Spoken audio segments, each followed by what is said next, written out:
नमस्कार, आप देख रहे हैं न्यूज़ 18 बिहार झारखंड और मैं हूं आपके साथ लक्ष्मी। राजधानी पटना में देखिए एक ऐसी घटना घटी है जिसने सबको हिलाकर रख दिया। अपराधियों ने घर में घुसकर 2 मासूम को जिंदा जला दिया। अब इस जघन्य घटना ने सबको सकते में डाल दिया है। इस तरह की घटना हुई है, अंदर दोनों बच्चों का शव पड़ा हुआ है। पटना में दिल दहला देने वाली वारदात ने सबको झकझोर कर रख दिया। पटना के जानीपुर थाना क्षेत्र में अपराधियों ने घर में घुसकर 2 मासूम को जिंदा जला दिया। जिन 2 मासूमों को जिंदा जलाया गया उनका नाम अंजलि और अंश है। शोभा देवी और ललन कुमार गुप्ता के घर अपराधियों ने वारदात को अंजाम दिया। शोभा देवी एम्स पटना में सुरक्षा गार्ड हैं। घटना के बाद पूरे इलाके में सनसनी फैल गई है। फिलहाल इस जघन्य वारदात के पीछे की वजह साफ नहीं हो पाई है। पुलिस संदिग्धों की तलाश में जुटी है। बचवा के अंदर कोई चीज आग लगा हुआ है, अंदर में आग लगा दिया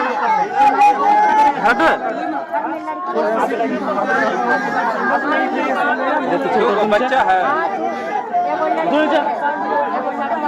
लगा हुआ होगा। आया घर में गया, घर में बेडरूम में ही दोनों को आग लगा दिया है और रूम का गेट बंद करके बाहर लगा गेट खुला हुआ है, करके भाग गया।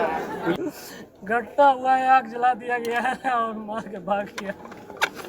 कौन लोग है, कुछ ये सब पता चला? कुछ ऐसा कोई जानकारी नहीं है। घटना पे मौजूद थे, हम मौजूद रहते तो हम तो उसको वहीं पे जला देते हैं। मीडिया वाले आप किसी से दुश्मनी वगैरह भी है? कोई दुश्मनी नहीं है। किसी से दुश्मनी करे वाला आदमी किसकी मौत हुई? कैसे? दोनों को बेड पे जलाया गया है।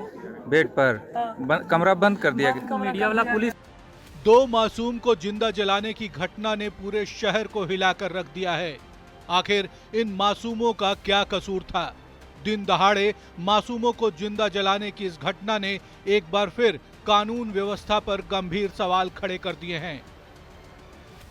न्यूज़ 18 के लिए दानापुर से संवाददाता अमरजीत शर्मा की रिपोर्ट।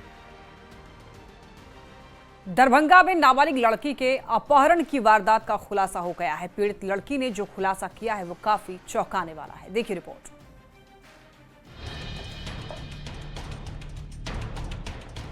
दरभंगा के अलीनगर में सनसनीखेज वारदात ने सबको हिलाकर रख दिया है। पहले नाबालिग लड़की का जबरन अपहरण किया गया, फिर नाबालिग लड़की के साथ बलात्कार की घटना को अंजाम दिया गया। हैवानियत के बाद निकाह के लिए इस्लाम धर्म कबूलने के लिए दबाव भी बनाया। शादी से इनकार करने के बाद जबरन एक महिला ने मांग में सिंदूर भरी और गले में मंगलसूत्र भी पहना दिया और वीडियो बनाकर उसे वायरल भी कर दिया। नाबालिग लड़की के जबरन अपहरण का वीडियो सामने आया है। वीडियो में एक युवक बाइक से आकर नाबालिग लड़की को जबरन बिठाता है और उसे लेकर चला जाता है। घटना की सीसीटीवी फुटेज सामने आने के बाद पुलिस ने आरोपी को अरेस्ट कर लिया है। आरोपी का नाम हिजबुल रहमान उर्फ आरजू है। पूरे मामले में पीड़िता के पिता ने न्याय की गुहार लगाई है तो सनसनीखेज वारदात से हिंदू संगठनों में भारी गुस्सा है। मुस्लिम समुदाय के लोगों के द्वारा कि हिंदू लड़कियों को अपने लब जिहाद के लोभांतर देकर उसको पटाओ और उसको फंसाओ और मन भर जाए तो उसको नेपाल ले जाकर विदेश ले जाकर बेच दो। ऐसा कई घटना हुई है। अभी आपको ये रिसेंट में जो ये घटना हुई है अलीनगर की, यह बड़ा ही निंदनीय है और इस घटना को हर एक हिंदू को उतरना चाहिए इस घटना को लेके। पीड़ित लड़की ने आरोपी हिजबुल रहमान पर संगीन आरोप लगाए हैं। पीड़िता का दावा है कि उसे डरा धमकाकर ये बोलने पर मजबूर किया गया कि वो खुद की मर्जी से आई है और कोई अपहरण नहीं हुआ है। फिर से उसे मोबाइल पर रिकॉर्ड कर वायरल भी कर दिया गया। पीड़िता ने साफ किया कि आरोपी हिजबुल रहमान उर्फ आरजू से उसका कोई प्रेम संबंध नहीं है। पीड़िता ने आरोपी को फांसी की सजा देने की मांग की है। अपहरण, जबरन धर्मांतरण के लिए दबाव और फिर जबरन शादी के इस मामले ने सभी को चौंका दिया है। न्यूज़ 18 के लिए दरभंगा से संवाददाता विपिन कुमार की रिपोर्ट। बिहार के कुछ इलाकों से पिछले कुछ दिनों में ऐसी तस्वीरें सामने आ रही हैं जिसके तार जो हैं वो प्रदेश में चल रहे मतदाता पुनरीक्षण की प्रक्रिया को बदनाम करने और सरकार के साथ ही प्रशासन के खिलाफ साजिश रचने की ओर इशारा कर रहे हैं। वहीं एसआईआर की प्रक्रिया को बदनाम करने पर सियासत भी खूब हो रही है।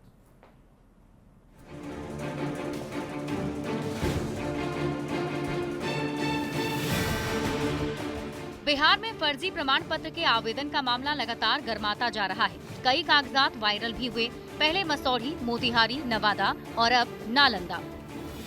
एक के बाद एक मामले सामने आए। कभी कुत्ते तो कभी ट्रैक्टर के नाम पर प्रमाण पत्र बनाने की साजिश की गई। सत्ता पक्ष के नेता विपक्ष पर बिहार में जारी एसआईआर को बाधित करने के लिए साजिश का आरोप लगा रहे हैं। हालांकि जहां जहां ये मामला सामने आया, वहां प्रशासन ने एक्शन की तैयारी भी शुरू कर दी है। नया मामला नालंदा का है। जिले के 2 अंचलों में इस तरह का मामला सामने आया है। आवास प्रमाण पत्र के लिए कार की फोटो और फिल्म के पोस्टर लगाकर आवेदन दिया गया। 18 जुलाई को एक लड़की के नाम पर आवेदन दिया गया है। पहले आवेदन में कार की फोटो लगी थी, दूसरे आवेदन में DFY है। गांव और माता पिता का नाम भी अजीब है। फोटो फिल्म के पोस्टर की लगाई गई है। नालंदा का दोनों मामला सामने आने के बाद अधिकारियों ने जांच के निर्देश दे दिए हैं। फायर भी किया गया है, जो फोटो की जगह पे अपना वो कार का एक फोटो डाल के और आवेदन किए हुए थे। तो इस पे क्या अपील करना चाहते हैं? जिस तरह सामाजिक लोगों से यही अपील है कि आरटीपीएस जो है एक बहुत ही सेंसिटिव ये है सर्टिफिकेट जो इशू होता है, वो लोगों के लिए एक तरह से एसआईआर में जो होता है, एसआईआर में भी सर्टिफिकेट इशू किया जा रहा है। तो लोगों से यही अपील मेरा रहेगा कि इस तरह की गलत हरकतों से अगर कोई संज्ञान में आता है तो आके हमें सूचना दे, ताकि उन पे कार्रवाई किया जा सके। बिहार के डिप्टी सीएम विजय सिन्हा ने एसआईआर के मुद्दे पर तेजस्वी यादव और राहुल गांधी पर पलटवार किया। विजय सिन्हा ने बिना नाम लिए इशारों में राहुल गांधी को केंद्र में पप्पू और बिहार में तेजस्वी यादव को अप्पू बता दिया। ये बता दें खुल करके, 1 महीना तो दावा आपत्ति करने का है, साबित करें। ये सच से भाग रहे हैं। 1 महीना दावा आपत्ति का मिला है, क्यों नहीं कर रहे? कोई प्रामाणिकता नहीं दे पा रहे। सिर्फ बड़बोलेपन के पुत्र जंगल राज के युवराज ढोल बजा रहे हैं। और दुर्भाग्य से ये केंद्र में पप्पू और बिहार में अप्पू, ये दोनों मिल के नेता प्रतिपक्ष के पद की गरिमा को गिरा रहे हैं। डिप्टी सीएम विजय सिन्हा के केंद्र में पप्पू और बिहार में अप्पू वाले बयान पर सियासत गर्मा गई। विपक्ष के नेताओं ने विजय सिन्हा के इस बयान को आगामी चुनाव में हार का डर बताया, तो एनडीए के नेता विजय सिन्हा के बयान का बचाव कर रहे हैं कि बीजेपी पूरी तरह से राहुल गांधी जी से भयभीत है और डर के चलते, संभावित बिहार में हार के चलते अभी से लोग अनाप शनाप बयानबाजी पर उतर आए। केंद्र में पप्पू तो बिहार में अप्पू। पप्पू हमेशा पप्पू फेल होने का रिकॉर्ड बना रहे हैं और अप्पू पापा की गोद से बाहर ही नहीं आ पा रहे हैं। ये दोनों की जोड़ी नेता प्रतिपक्ष की कुर्सी को भी हंसी का पात्र बना दिए हैं। बिहार बदकिस्मत है कि हम लोगों को विजय सिन्हा जैसा उप मुख्यमंत्री मिला है। ये पप्पू झप्पू सब बात करेंगे, लेकिन अपने मंत्रालय की बात नहीं करेंगे। देश में राहुल गांधी और बिहार में तेजस्वी यादव विपक्ष की गरिमा को धूमिल कर रहे हैं, इसकी गरिमा को गिरा रहे हैं। बिहार में एसआईआर को लेकर सियासी तपिश बेहद गर्म है। एनडीए के नेता सरकार को बदनाम करने का आरोप लगा रहे हैं, तो विपक्ष एसआईआर की प्रक्रिया पर ही सवाल खड़े कर रहा है। Bureau report, news 18।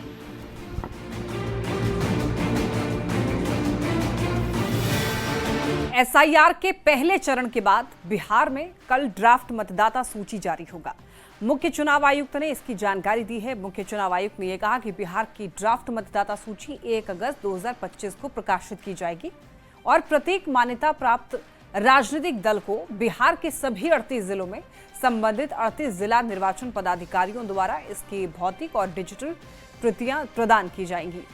1 अगस्त से लेकर के 1 सितंबर 2025 के बीच में पात्र मतदाता का नाम छूटने, अपात्र मतदाता का नाम हटाने या फिर किसी प्रविष्टि में सुधार के लिए दावा या फिर आपत्ति दर्ज किया जा सकता है।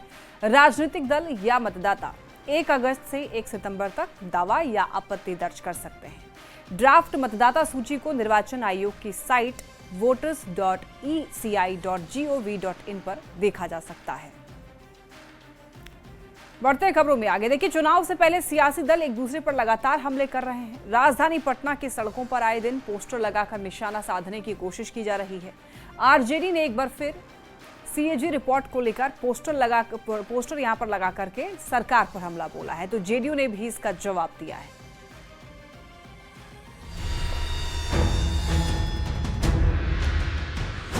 पटना की सड़कें इन दिनों बोल रही हैं और इन सड़कों की जुबान है पोस्टर। एक और आरजेडी ने कैग रिपोर्ट का हवाला देते हुए सरकार पर भ्रष्टाचार और घोटाले के गंभीर आरोप लगाए हैं। पोस्टर के जरिए सवाल पूछा गया है, तो जवाब में जेडीयू ने भी पोस्टर लगाकर एनडीए सरकार के कामकाज का हिसाब दिया है। एक पोस्टर में जो है नरेंद्र मोदी प्रधानमंत्री हाथ जोड़ के बिहार वासियों का अभिवादन कर रहे हैं। मुख्यमंत्री जो है नीतीश कुमार जो है वो इस पोस्टर में नजर आ रहे हैं। दूसरी तरफ जो है ये पोस्टर लगाया गया है विपक्ष की तरफ से। देखिए पूरे पटना में ये पोस्टर लगाया गया है। विपक्ष कैग रिपोर्ट के आधार पर सरकार को घेर रहा है। सरकारी योजनाओं में गड़बड़ी से लेकर फंड के दुरुपयोग तक के आरोप लगा रहा है। आरजेडी के आरोप पर मंत्री संतोष कुमार सिंह ने पलटवार किया और तेजस्वी यादव को अकाउंटेंसी सीखने की सलाह दे डाली। उनको अकाउंटेंसी सीखना पड़ेगा। उनको किसी सीए से जाके मिल लें कि ये 80,000 81,000 का जो डिफरेंशियल जो सीएजी रिपोर्ट में आया है, तो अभी चल रहा है, उसका ऑडिट चल रहा है। ऑडिट फाइनल होने तक किसी पे क्लेम लगाना कहाँ से नया उचित है। आरजेडी के आरोपों के बाद जेडीयू की तरफ से जवाबी पोस्टर लगाए गए और इनमें पीएम मोदी और सीएम नीतीश कुमार की अगुवाई में विकास और सुरक्षा की गाथा दिखाई जा रही है। इस वक्त हमारे पीछे देख सकते हैं वो तस्वीर, जब बड़े बड़े बैनर लगाकर उसमें प्रधानमंत्री नरेंद्र मोदी और नीतीश कुमार की तस्वीर लगाई गई और उसमें जो बातें लिखी गई वो बेहद इंपॉर्टेंट है। लग रहे हैं उद्योग, मिल रहा है रोजगार, फिर से एनडीए सरकार, यानी कि जो बिहार सरकार लगातार रोजगार दे रही है और उद्योग लग रहे हैं, उसकी चर्चा इसमें की गई है। इसके ठीक बगल में एक और भी है कि महिलाओं की जय जयकार, फिर से एनडीए सरकार। सड़कों पर सियासी जंग जारी है। अब देखना होगा कि जनता किसकी बात पर ज्यादा भरोसा करती है। पटना से न्यूज़ 18 के लिए संवाददाता अमित कुमार के साथ आनंद अमृतराज की रिपोर्ट। पिछले दिनों अपनी कॉल रिकॉर्डिंग वायरल होने के बाद विवादों में फंसे आरजेडी विधायक का एक और वीडियो वायरल हो रहा है, जिसमें वो अपने जूते से मारने वाले बयान का बचाव करते हुए नजर आ रहे हैं। देखिए, बीजेपी प्रवक्ता दानिश इकबाल ने इसका वीडियो शेयर करके आरजेडी की मानसिकता पर सवाल उठाया है। मनेर का कौन है नहीं जानते हो तुम? नहीं जानकारी रहता तो ऐसे थोड़ा बतियाते हैं। कहाँ इंग्लैंड का है का तू? टेढ़िया तू है रे। आए मनेर का विधायक को नहीं जानता तुम? हाँ विधायक जी बोलिए। अरे विधायक जी बोलिए, फिर जूता से मारेंगे घींच के, समझा?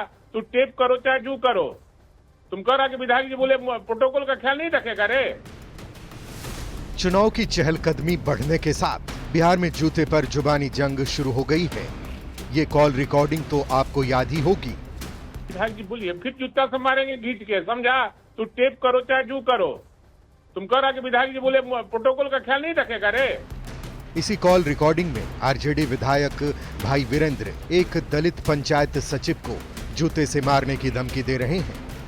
पंचायत सचिव ने विधायक के खिलाफ SC/ST थाने में केस दर्ज करा दी। अभी ये मामला शांत भी नहीं हुआ था कि एक और तस्वीर सामने आ गई। इस बीच वीरेंद्र को उनके समर्थकों ने जूता भेंट किया है। क्यों किया है, इसका जवाब भी सुन लीजिए। जूता गिफ्ट इसलिए किया है कि हमने जो हमारे तब मैंने ये स्लिप किया जो उस शब्दों का कि जूता मारेंगे, तो पूरे पदाधिकारी पूरे बिहार का जो एनआरकी है, चाहे वो प्रखंड स्तर का हो, अनुमंडल स्तर का हो, जिला स्तर का हो, हर व्यक्ति तबाह है, चाहे वो किसी दल का आदमी हो। किसी का काम नहीं हो रहा, लेकिन कोई बोल नहीं रहा है। इसलिए जनता हमें कह रही है कि जूता आपको मैं दे रहा हूं, वैसे पदाधिकारियों को आप सम्मानित करने का काम कीजिएगा और कोई बात नहीं है। एक मैसेज दिया जा रहा है, और कोई बात नहीं। SC/ST थाने में केस दर्ज हुई है, डर नहीं लग रहा? नहीं, डर किस बात का? भाई वीरेंद्र किसी से डरता है क्या? और मैंने कभी जाति सूचक नाम नहीं लिया। सुना आपने, विधायक भाई वीरेंद्र का कहना है कि अगर कोई काम नहीं करेगा तो वो उसे जूते से मारेंगे।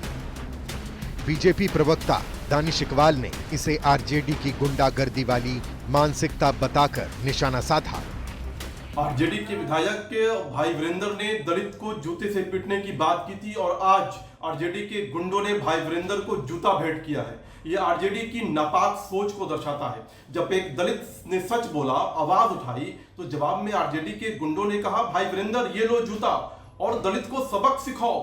अब ये तेजस्वी यादव को क्या वही नेता भाएंगे जो दलित को पीटेगा? ये कोई छोटी और मामूली घटना नहीं है, ये सीधा संदेश है आरजेडी का कि जो दलित बोलेगा उसे आरजेडी के गुंडे जूते से कुचलेंगे। जनता अगर विधायक के पास समस्या लेकर जाए तो उसका समाधान करना उनका फर्ज है। कोई अधिकारी लापरवाही करे तो कार्रवाई का भी प्रावधान संविधान में है, पर किसी को जूते मारने का कानून विधायक भाई वीरेंद्र का बनाया हुआ है और इनका मानना है कि जनता ने इनका चुनाव इसी काम के लिए किया है। न्यूज़ 18 के लिए पटना से संवाददाता शैलेंद्र की रिपोर्ट। लालू प्रसाद के बड़े बेटे तेज प्रताप यादव ने वैशाली के महुआ विधानसभा क्षेत्र से चुनावी तैयारी शुरू कर दी है। राधा बिहारी मंदिर में पूजा अर्चना कर तेज प्रताप ने जनसंपर्क अभियान शुरू किया। तेज प्रताप यहां पार्टी और परिवार के खिलाफ जमकर बरसे। तेज प्रताप ने महुआ विधायक को बहुरूपिया बताते हुए तेजस्वी यादव को भी चुनौती दे दी। राधा बिहारी गजेंद्र मंदिर में पूजा अर्चना के बाद तेज प्रताप ने सभा को संबोधित किया, जिसमें उन्होंने न सिर्फ अपने छोटे भाई को चुनौती दी बल्कि महुआ से आरजेडी विधायक मुकेश रोशन को बहुरूपिया तक कह डाला। तेज प्रताप ने कहा, मेरे रगों में लालू प्रसाद का खून है, अगर हमको जिताइएगा तो लालू प्रसाद को जिताइएगा। यहाँ पे बहुत सारा बंदूकिया भी घूम रहा है।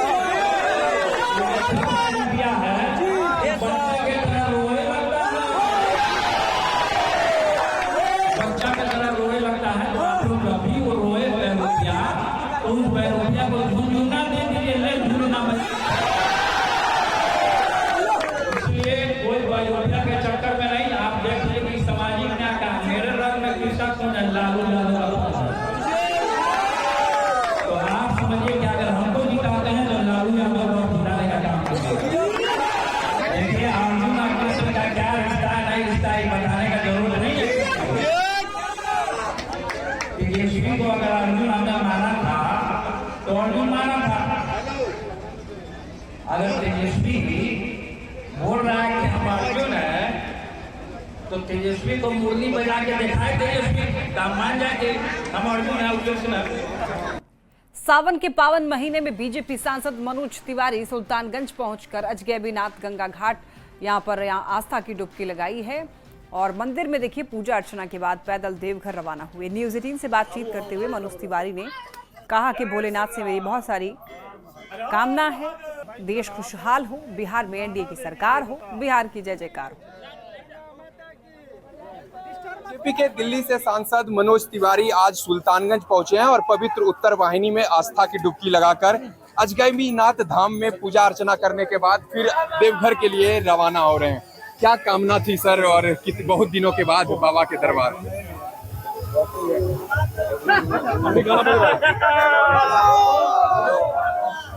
ये गाना बज रहा है, राजा जी ये करे तो रहल है जरूरत।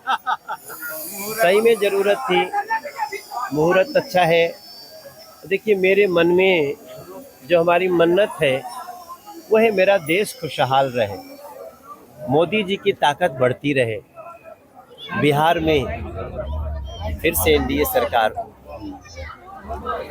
बिहार को बंगाल न बनने दिया जाए, सनातन की जय जयकार हो और बिहार देश के लोग खुशहाल रहें, यही हमारी प्रार्थना है। इसके लिए मैं आज मन्नत लेके चला। बीजेपी के ये दिल्ली से सांसद मनोज तिवारी आज सुल्तानगंज पहुंचे हैं और यहाँ पर वो आस्था की डुबकी लगाने के बाद भोलेनाथ को जलाभिषेक करने के लिए पैदल देवघर रवाना हुए हैं। विकास कुमार सिंह, न्यूज़ 18 भागलपुर। पटना से बड़ी खबर, जानीपुर के नगवा गांव में हादसा हुआ है। देखिए आग में 2 मासूम की जलकर मौत हो गई है। परिजनों ने साजिश की आशंका जताई है। गांव के दबंगों पर आग लगाने का आरोप लगाया है। आक्रोशित लोगों का गुस्सा फूटा हुआ है। सड़क पर आगजनी कर रोड जाम कर दिया। फुलवारी शरीफ एसडीपीओ का बयान सामने आया है। उनका कहना है कि सभी पहलुओं की जांच हो रही है। तो आग में 2 और देखिए वहीं सिटी एसपी का ये कहना है कि हत्या से इनकार नहीं किया जा सकता है। तो गांव के दबंगों पर आरोप कुछ लोगों के द्वारा लगाया जा रहा है और इस मामले में जांच हो रही है। एसडीपीओ का ये कहना है कि सभी पहलुओं की जांच हो रही है। वहीं सिटी एसपी का कहना है कि हत्या से इनकार नहीं किया जा सकता है। आया हुआ है एक बच्चा और एक बच्ची पूरी तरह से जली हुई। ये अपने आप में बड़ी घटना है और लोगों का गुस्सा जायज़ है।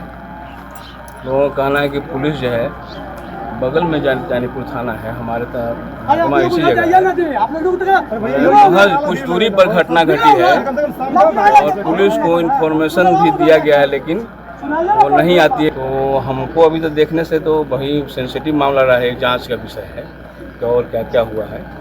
एक तो है गंध आ रहा है पेट्रोल का, पूरी तरह से जला दिया गया है। मामला नज़र आ रहा है पुलिस को वही है कि बच्चों की जो मृत्यु है वो आग लगने के कारण हुई है। और जैसा हम लोगों ने परिजनों से बात किया है तो उनका कहना है कि जो खिड़की दरवाज़ा था उसका कमरे का वो बाहर से बंद था, तो इसमें इस संभावना से भी इनकार नहीं किया जा सकता किसी भारी पर्सन ने आके दरवाज़ा बंद किया हो। लेकिन इन बिंदुओं पर हम लोग अपनी इन्वेस्टिगेशन में देखेंगे क्या चीज़ें सामने आती हैं, पोस्टमार्टम की रिपोर्ट, FSL की रिपोर्ट, साथ ही साथ डॉग स्क्वाड की अगर कोई फाइंडिंग्स होती है उन सारी चीज़ों को मिलाकर, साथ ही साथ आसपास जो कैमरे हैं उनको भी हम देखेंगे और कोई आई विटनेस है इस चीज़ का तो उनसे भी हम बात करेंगे, तब कोई मुकम्मल चीज़ निकल के आएगी तब हम बताएंगे आपको। परिजन हत्या की बात कह रहे हैं कि हत्या कर जलाई गई है। हाँ, परिजनों का ये कहना है कि इसमें बाहर से दरवाज़ा बंद था तो इनको आग लगाया गया है, तो इस बात से भी इनकार नहीं किया जा सकता। सारे बिंदु खुले हुए हैं इन्वेस्टिगेशन में, लेकिन चूंकि इन्वेस्टिगेशन तथ्यों पर आधारित होती है तो हम इन बिंदुओं को देखेंगे। मुजफ्फरपुर से खबर मिल रही है, महावीरी झंडा जुलूस पर पत्थरबाजी हुई है। देखिए, राजेपुर ओपी क्षेत्र के मीनापुर गांव की ये घटना है। मस्जिद से पत्थरबाजी करने का आरोप है। पथराव में कई लोग घायल हुए हैं। राजेपुर ओपी प्रभारी को भी माथे में गंभीर चोट आई है।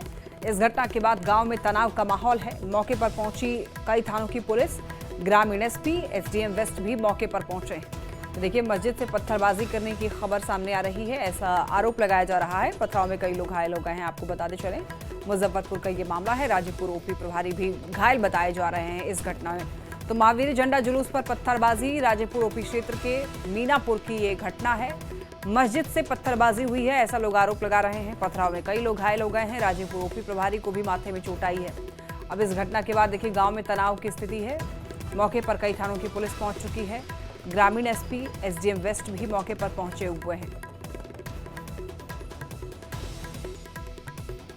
पटना के पुनपुन में पुनपुन नदी के ऊपर बन रहा बिहार का पहला लक्ष्मण झूला 80% बनकर तैयार हो चुका है और 15 अगस्त को CM Nitish Kumar suspension bridge यानी कि लक्ष्मण झूला का उद्घाटन करने वाले हैं। और इस सस्पेंशन ब्रिज का जायजा लिया है न्यूज़ 18 संवाददाता रजनीश कुमार ने।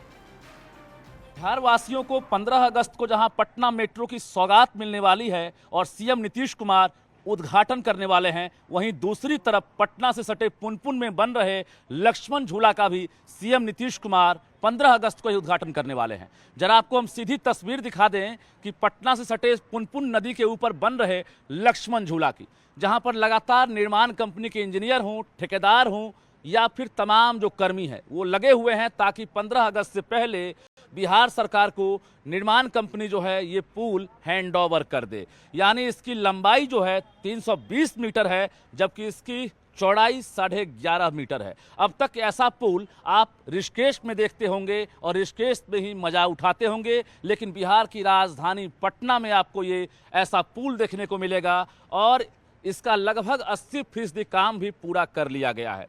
जरा इसके बाईं तरफ आपको दिखाते हैं कि देखिए, अब तक वो छोटा सा रेलवे पुल है जो सहारा बना था इस पार से उस पार, यानी पटना और गया के बीच का ये रेलवे ब्रिज जो है उस पर बड़ी गाड़ियों का परिचालन नहीं हो रहा था। लेकिन इस लक्ष्मण झूला यानी सस्पेंशन ब्रिज के बन जाने के बाद अब छोटी गाड़ियों से लेकर बड़ी गाड़ियों का परिचालन यानी तमाम जो LMB व्हीकल है इस पर से अब गुजर सकेंगी।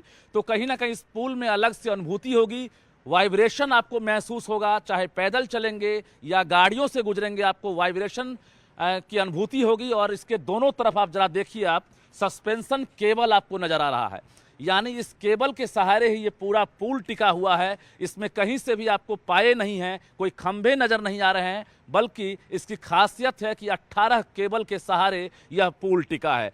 दिन रात मेहनत कर रहे हैं हमारे टेक्निकल इंजीनियर कमलेश जी हैं, जो कि इनका भी सहयोग सबसे बड़ा है। कब तक हैंड ओवर कर रहे हैं बिहार सरकार? हम 15 अगस्त के पहले गवर्नमेंट को हैंड ओवर करेंगे। 15 अगस्त को सौगात CM दे रहे हैं। CM साहब आएंगे, इसका उद्घाटन होगा। बिल्कुल दौड़ेंगे साहब, गाड़ी दौड़ेगी।